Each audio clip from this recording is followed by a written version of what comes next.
В эфире телеканала расширенный выпуск новостей «Итоги дня». В студии Валерия Наумова. Здравствуйте. И коротко о главных событиях.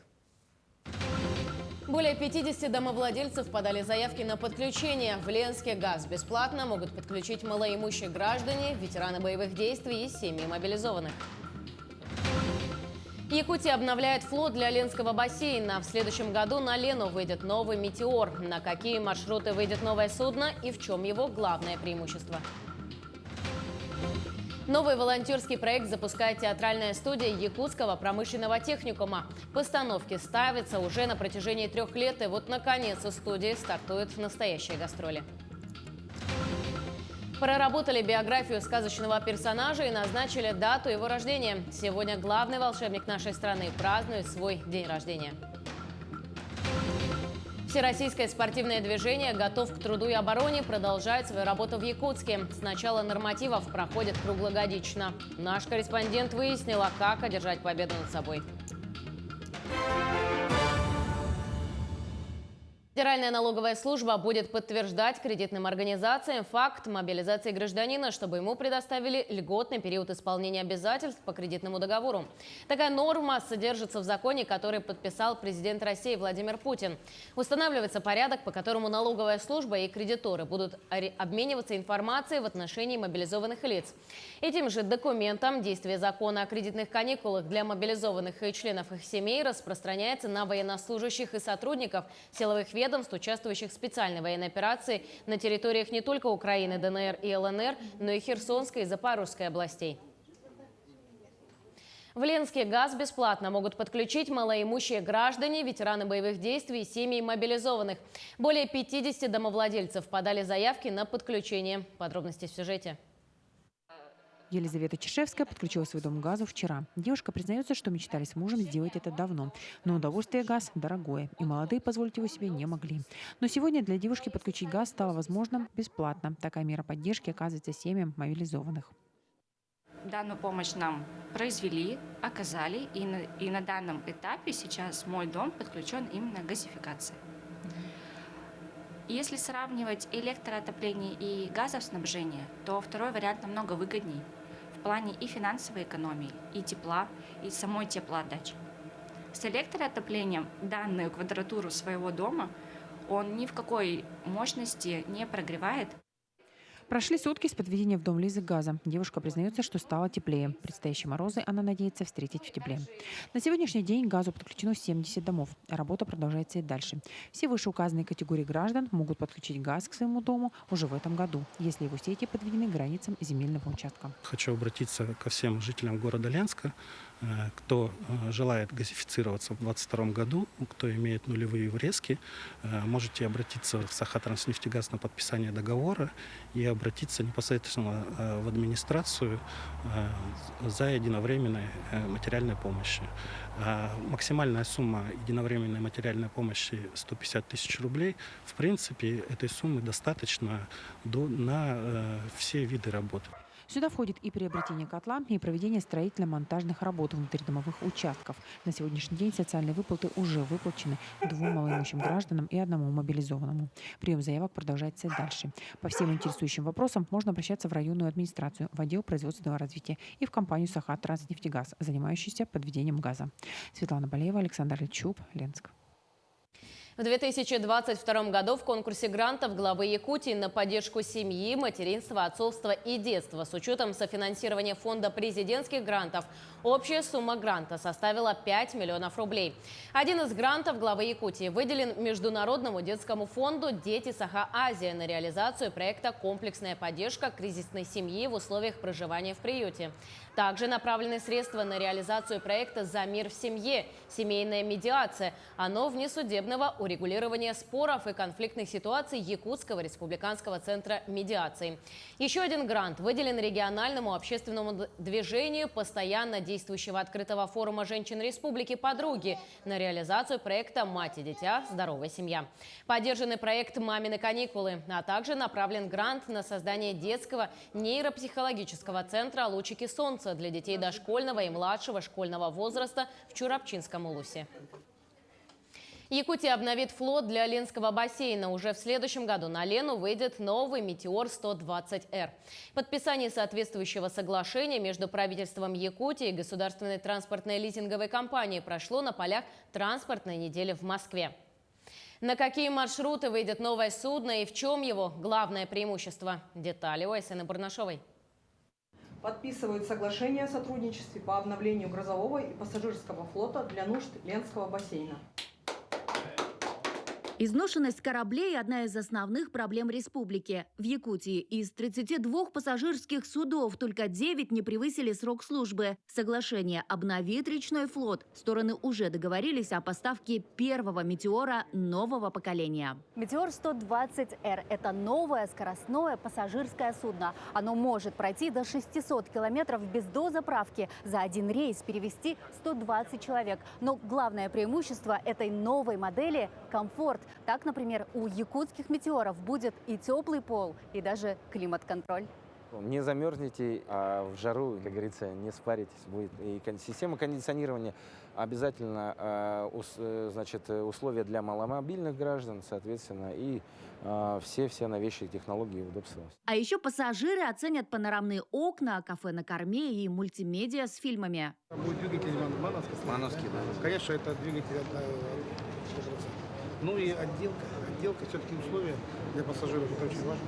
Этот «Метеор» часто сравнивают с самолетом. У судна тоже есть крылья, только подводные. Благодаря им корпус приподнимается и разгоняет судно. А еще крылья режут волны. Это позволяет избежать качки. «Метеор» штука быстрая, достаточно комфортная. И самое главное, что использование системы подводных крыльев дает возможность комфортно передвигаться практически в любых погодных условиях.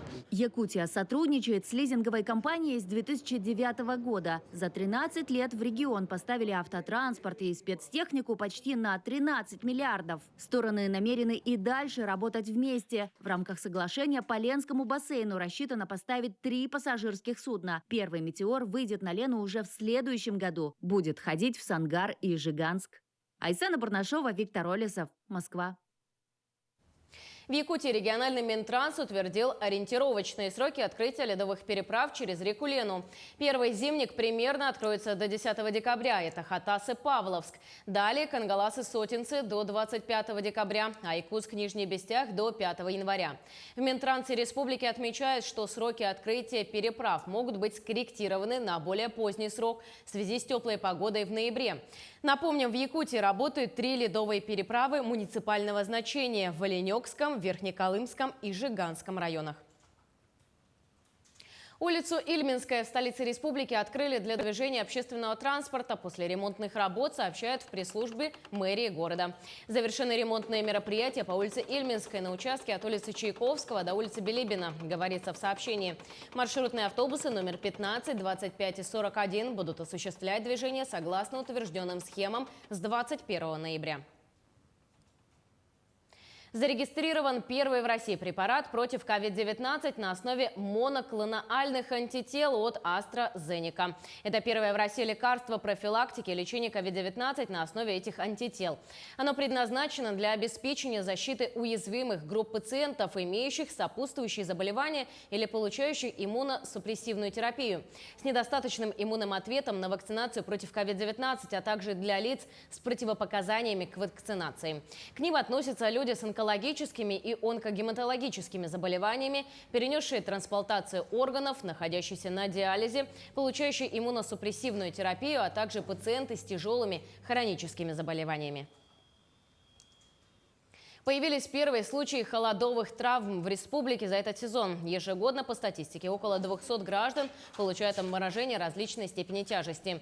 Как отмечают специалисты, отморозить части тела возможно уже при нулевой температуре. На сегодняшний день в ожоговом центре республиканской больницы номер 2 с признаками обморожения обратились 20 человек. Из них сейчас госпитализированы 4. Врачи рекомендуют одеваться по погоде и соблюдать все правила безопасности нахождения на улице при морозах. Если вдруг, например, пациент или прохожий где-нибудь замерз или находится на улице, да, или его обнаружили, первым делом его нужно отогреть, занести в помещение, в теплое. Ни в коем случае нельзя растирать пальцы кистей, если он отморозил, либо же нижние конечности, пальцы стоп. Первым делом ему нужно оказать согреть его, окутать можно теплоизоляционный материал конечностей, ну и после этого вызвать уже скорую помощь, чтобы нам его привезли. Чем быстрее это сделают, тем есть шансы спасти от мороженого. Всего 635 обращений поступило в Центр экстренной медицинской помощи по укусам собак в столице региона с начала текущего года. Из них 347 животных с хозяевами, остальные 288 – безнадзорные собаки. На сегодня в республике работают 12 приютов и 11 пунктов передержки животных без владельцев. Руководитель управы промышленного округа Якутска Елизавета Служеникина ранее отметила, что процесс отлова собак довольно сложный, но рейды проводятся еженедельно. Всего с начала 2022 года в приюты на территории Якутии поступило 5557 животных. За 10 месяцев текущего года на территории Якутии зарегистрировано 1879 преступлений, совершаемых с использованием информационно-телекоммуникационных технологий. За это время общий ущерб, причиненный якутянам, составил порядка 203 миллионов рублей. Финансовая грамотность, осведомленность о способах и схемах мошенников и внимание к своим персональным данным в сети являются основой для защиты от киберпреступности. Именно эти знания помогли жителю Якутска, когда ему поступило в мессенджере сообщение о внезапном выигрыше 30 тысяч рублей в розыгрыше. Мужчина продолжил переписку с аферистами, которые упорно уговаривали его перевести комиссию, но он сорвал их планы, написав в ироничной манере, что его бабушка отговорила связываться с ними, так как они мошенники. Новый волонтерский проект запускает театральная студия Якутского промышленного техникума. Свои представления юные театралы ставят еще с 2019 года. И вот, наконец, у студии стартуют настоящие гастроли. А вот где, расскажет Саргалана Неустроева. В репертуаре театральной студии «Альтаир» уже есть несколько постановок. С 2019 года ребята успешно участвуют в республиканских и всероссийских конкурсах, однако финансирования на выездные выступления у студии нет. Тем не менее, в скором времени театралы презентуют свой талант для другого зрителя. Мы пишем проект, составляем с детьми, это, взаимодействие с социальными объектами, такие как, допустим, детские дома, дома для престарелых. У нас, допустим, есть в нашем промышленном округе реабилитационный центр, и мы планируем выезды именно с концертными номерами, с нашими постановками. Отправной точкой для запуска проекта стал премьерный показ постановки по мотивам рассказа Гелприна «Свеча горела», одной из ролей в которой сыграла Виктория Бугаева. Сама девушка учится на ювелира, но неожиданно признается – театральная деятельность помогает и в этом непростом деле. Мне очень сильно поможет именно театральная сфера в жизни, даже в плане ювелира, потому что это творческая профессия, и даже в изделиях она мне помогает. Подготовка к роли очень сумбурна, но Ольга Михайловна помогает, раскрывает в тебе личность новую, помогает, направляет, дает советы, поэтому у нас все гладко проходит. При этом, по словам руководителя студии, желающих вступить туда очень много, что еще раз доказывает необходимость развития данной сферы не только в промышленном техникуме, но и в других учебных учреждениях. Этой же мысли придерживается и общественник Александр Подголов. Свой профессиональный путь он начинал именно отсюда и сегодня всячески поддерживает местных студентов. Человек, он должен быть профессионалом в своем деле. Да, он должен быть хорошим токарем, он должен быть хорошим сварщиком. Но кроме этого у него должно быть что-то духовное. И вот через это, я думаю, как раз вот воспитывается любовь к культуре, знание вообще мировой культуры и театрального искусства. Все-таки я надеюсь, что будет развиваться и поддержит инициативу техникума. А между тем, для некоторых из участников студии театр может стать чем-то большим, чем простая внеурочная деятельность. Это подтверждают и выпускники техникума. Здесь театр начинается не с вешалки, а с искреннего желания приобщиться к искусству, пусть и ненадолго. Саргалана Неустроева, Семен Семенов, Якутск. В Якутии начинаются дни Олонхо. В рамках декады торжественно открыли большую культурно-просветительскую выставку «Олонхо-Экспо. Путь Олонхо длиною век». В выставке представили экспонаты Республиканского национального архива и Союза кузнецов Якутии. Большое внимание уделили образам, в частности, одежде и костюмам 17 и 18 века, а также предметы археологических раскопок – это украшения и иллюстрации. Кроме этого, были представлены виртуальные картины сообщества молодых цифровых художников. Выставка проходит до 11 декабря в Музее «Россия. Моя история». Также планируем проведение деловой программы. Деловая программа будет в себя включать круглые столы, посвященные актуальным вопросам, которые назрели у всех деятелей культуры, искусства, образования, ученых. Например, будут затрагиваться такие вопросы, как педагогика Олонхо, образ Олонхо в современности, историю костюма, который будет тоже в форме не только обычного круглого стола, но и как практическое занятие. Сегодня главный волшебник нашей страны празднует свой день рождения. В официальной вотчине в Великом Устюге проработали биографию сказочного персонажа и назначили дату его рождения 18 ноября, так как именно в этот день, по информации метеорологов, проходит настоящая зима. Сколько точно лет символу Нового года, никто не знает, но не меньше 2000 лет, это точно. С самого утра на официальном сайте Деда Мороза публикуются поздравления с днем рождения. Но официально торжественные мероприятия проводятся на его родине в Великом Устюге. А в других городах уже началась подготовка к Новому году.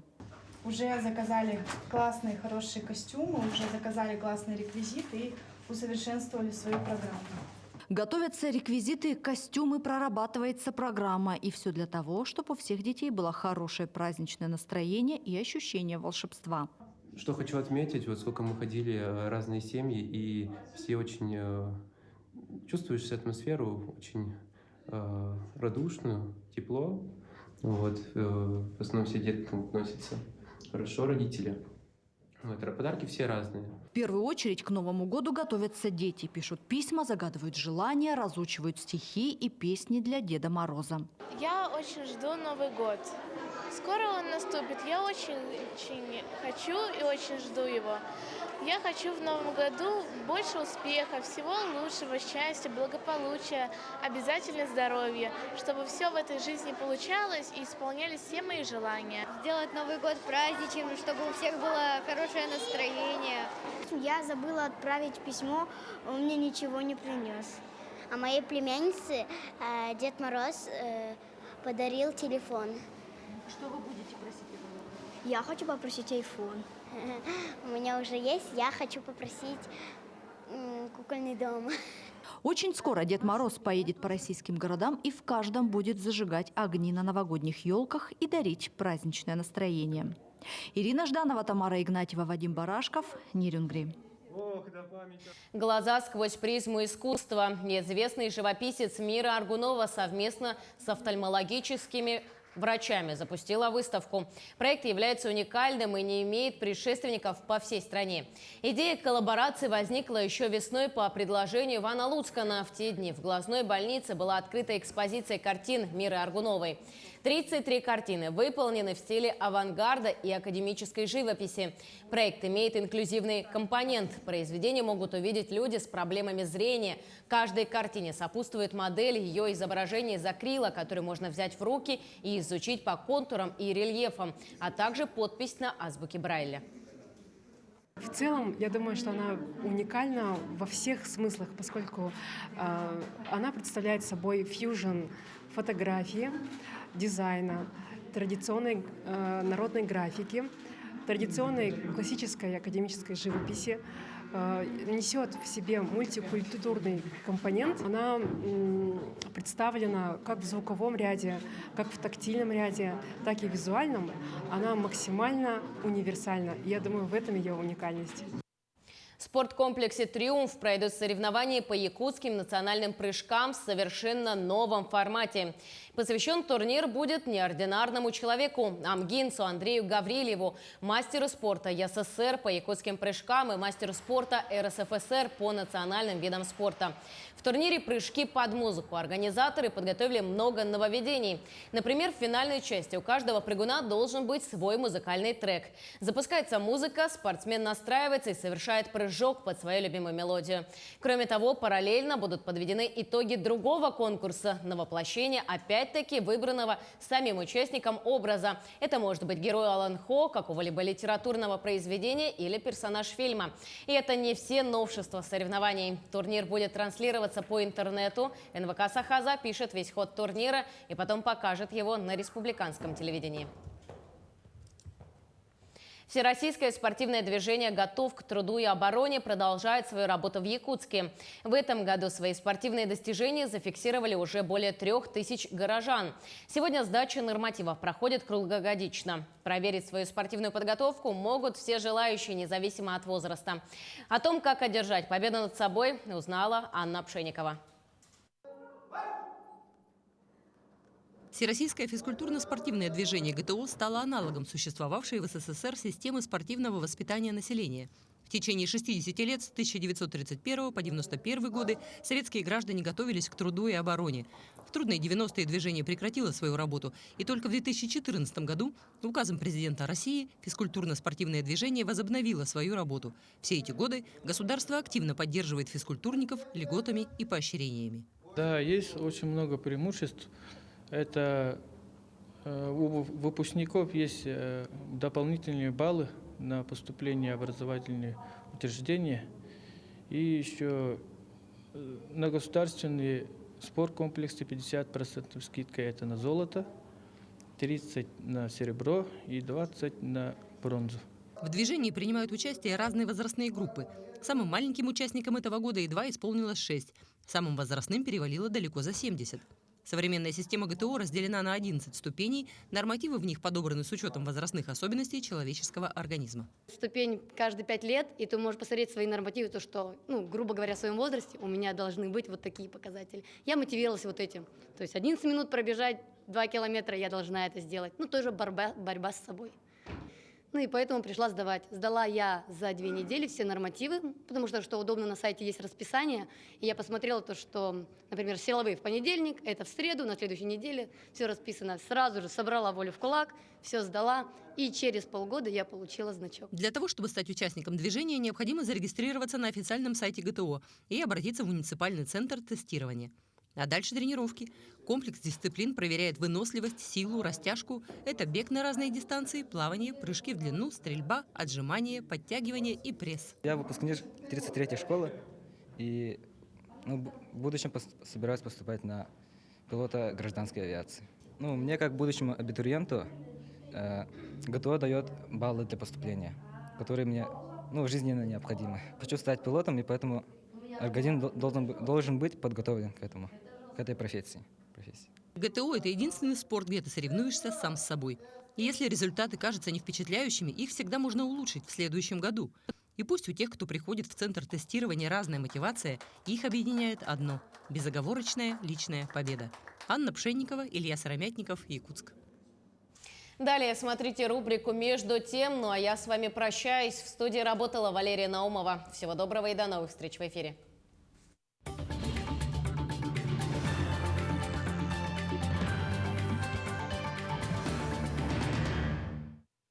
Это программа «Между тем». Меня зовут Александр Хавренко. Здравствуйте.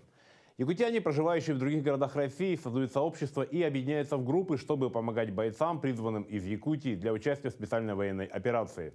Деятельность волонтерских штабов разворачивается среди якутских землячеств в Санкт-Петербурге, Новосибирске, Ростове-на-Дону, Симферополе, Калининграде и других городах. Ряды добровольцев объединяют более сотни якутян, живущими за пределами республики. Организация «Волонтеры Саха» приняла решение помогать не только бойцам, но и их семьям, которые оказались в трудной жизненной ситуации. Средства на оказание помощи будут выделяться из собранных пожертвований. На днях получен первый гуманитарный груз из Екатеринбурга – 36 укомплектованных армейских тактических аптечек для первой помощи в боевых условиях. Военная аптечка содержит все необходимое для оперативной помощи при осколочных и огнестрельных ранениях. Аптечки будут переданы военнослужащим, проходящим воинскую службу в Таманской и Кантемировской дивизиях, в военных частях Подмосковья. Ключевыми задачами волонтеров САХА является забота о раненых в военных госпиталях, организация посещений, сбор и вручение госпитальных наборов, приготовление еды, психологическое сопровождение бойцов. Волонтеры САХА работают в тесном взаимодействии с единым координационным центром, созданным по указу главы региона Айсена Николаева 14 октября этого года. Между тем, постоянное представительство Якутии по ДФО совместно с Министерством труда и социального развития республики ведет сверку списков мобилизованных земляков, зачисленных в воинские части Восточного военного округа. С начала объявления частичной мобилизации ведется работа над определением реальных потребностей военнослужащих. Сегодня характер запросов изменился, поэтому основной упор республика теперь делает на оснащение военнослужащих автотранспортом, дополнительными техническими средствами связи и наблюдения для успешного несения службы на линии соприкосновения в зоне проведения специальной военной операции. Всего доброго!